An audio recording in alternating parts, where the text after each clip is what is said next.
Anh đi, anh nhớ quê nhà, nhớ canh rau muống, nhớ cà dầm tương. Với người Việt Nam chúng ta, chắc chắn rau muống là một trong những loại rau bình dân nhất. Sinh viên ăn rau muống luộc chấm mắm tỏi.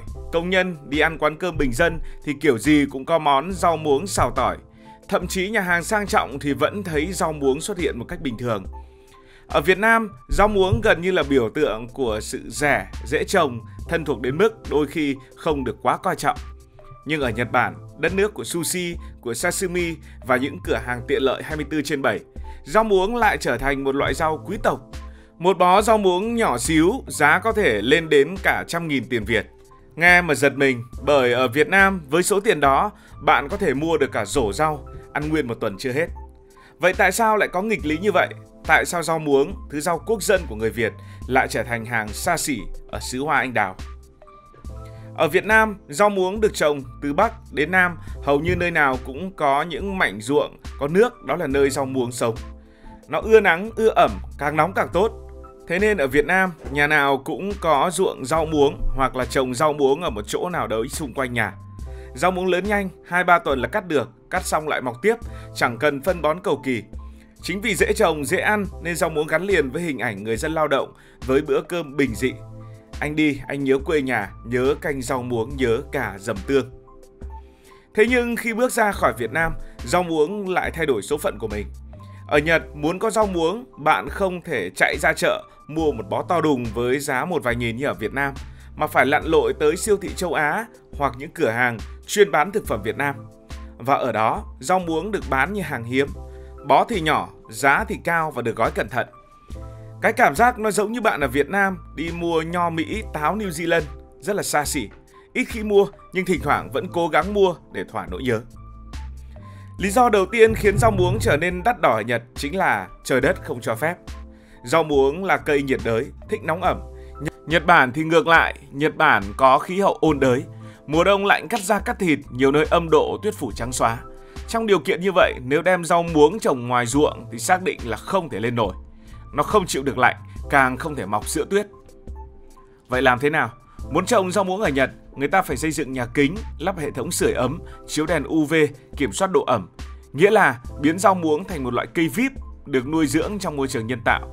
Và tất nhiên, cái gì càng cầu kỳ thì càng chi phí cao. Trong khi ở Việt Nam, bạn chỉ cần một mảnh ruộng là xong. Ở Nhật, chi phí có thể lên gấp 10 lần.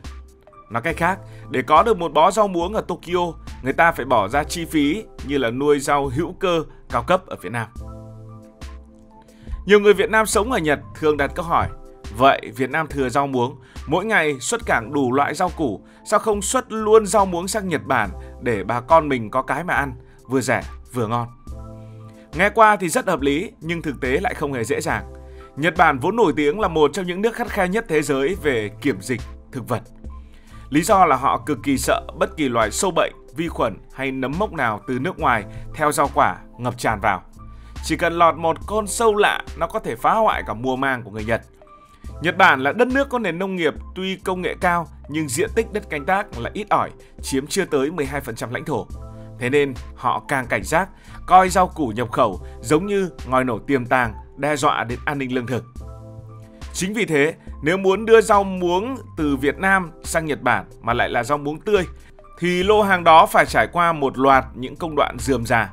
Nào là khử trùng bằng khí đặc biệt hoặc tia chiếu xạ để tiêu diệt mọi vi khuẩn. Nào là phải có giấy chứng nhận kiểm dịch thực vật do cơ quan nhà nước Việt Nam cấp xác nhận rau sạch.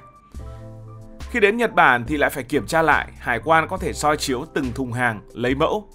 Mà bạn biết rồi đấy, rau muống thì thân rỗng, mềm, nhiều nước. Chỉ cần qua khâu xử lý khử trùng mạnh là nó sẽ héo rũ, mất màu, ăn không còn ngon nữa. Nói cách khác, muốn rau muống sống sót qua các cửa ải giấy tờ và kỹ thuật này gần như là bất khả thi.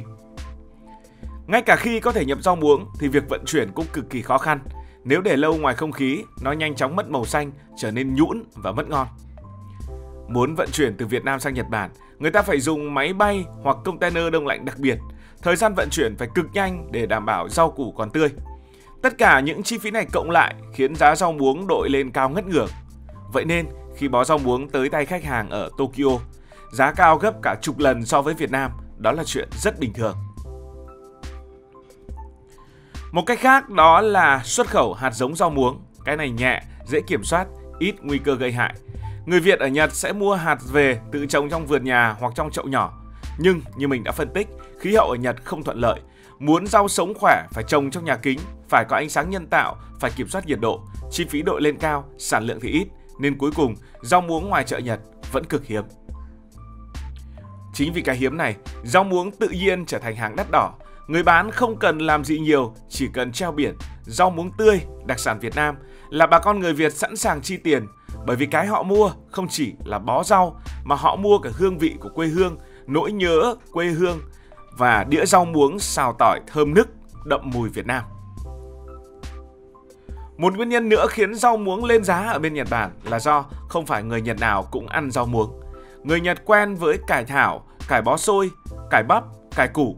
Rau muống không nằm trong menu truyền thống của họ. Nói thẳng ra, nếu bày bán rau muống cho người Nhật thì nhiều người sẽ ngạc nhiên, không biết là rau này ăn được.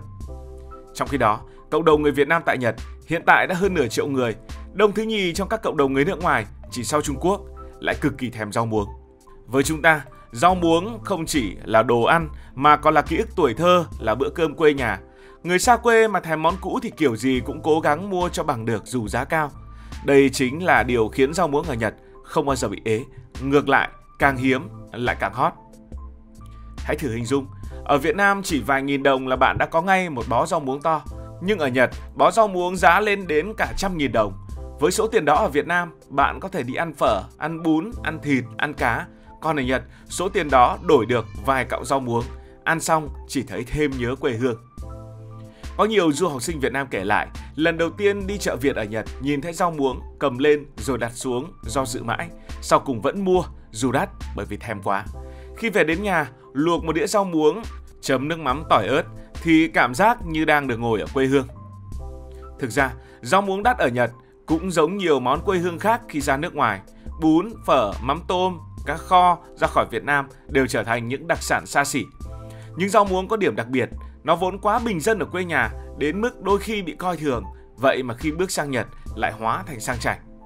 Điều này phản ánh một sự thật, ẩm thực không chỉ là chuyện ăn uống mà còn là chuyện ký ức, bản sắc và sự di cư. Người Việt sang Nhật mang theo nỗi nhớ quê hương, mang theo nhu cầu ẩm thực. Thế là rau muống dù khó trồng, khó nhập vẫn tồn tại, vẫn được mua vì nó là biểu tượng của quê hương. Câu chuyện rau muống ở Nhật còn cho chúng ta thấy nhiều nghịch lý thú vị. Ở Việt Nam, rau muống là rau của sinh viên, nhưng ở Nhật nó lại trở thành món xa xỉ, đôi khi chỉ dành cho những người chịu chi.